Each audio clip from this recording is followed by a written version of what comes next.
Dear friends, വേനൽക്കാലമല്ലേ, അല്പം milky mist എടുത്തു. ഈ തൈര് അല്പം ടെസ്റ്റ് ട്യൂബിലെടുത്ത് വെള്ളം ഒഴിച്ചാൽ എങ്ങനെ ഇരിക്കുമെന്ന് കാണണ്ടേ, അതിനാണ് എടുത്തത്. ഇനി നമ്മൾ ചെയ്യുന്നത് സിൽവർ നൈട്രേറ്റ് ടെസ്റ്റാണ്.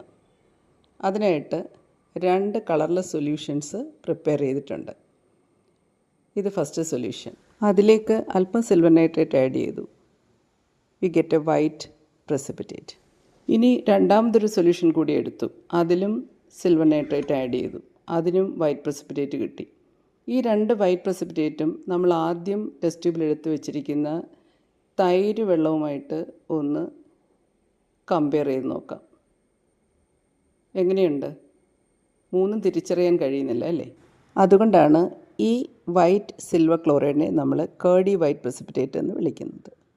ഇനി നമുക്ക് കിട്ടിയ ഈ പ്രസിപ്പിറ്റേറ്റിൽ നിന്ന് വളരെ കുറച്ച് മാത്രം എടുത്തിട്ട് നമ്മൾ അമോണിയ സൊല്യൂഷൻ ആഡ് ചെയ്ത് നോക്കുകയാണ്. ഫസ്റ്റിൽ ആഡ് ചെയ്തപ്പോൾ ആ വൈറ്റ് പ്രസിപ്പിറ്റേറ്റ് ഡിസോൾവ് ചെയ്തായി കണ്ടു. സെക്കൻഡ് സൊല്യൂഷനിലും അമോണിയ ആഡ് ചെയ്തപ്പോൾ അതും ഡിസോൾവ് ചെയ്തു.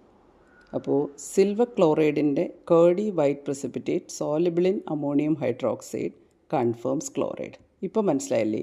നമ്മളെടുത്തത് 2 ക്ലോറൈഡുകളായി, ammonium chloride and barium chloride. എങ്ങനെയുണ്ട് കേർഡി വൈറ്റ് പ്രസിപ്പിറ്റേറ്റ്?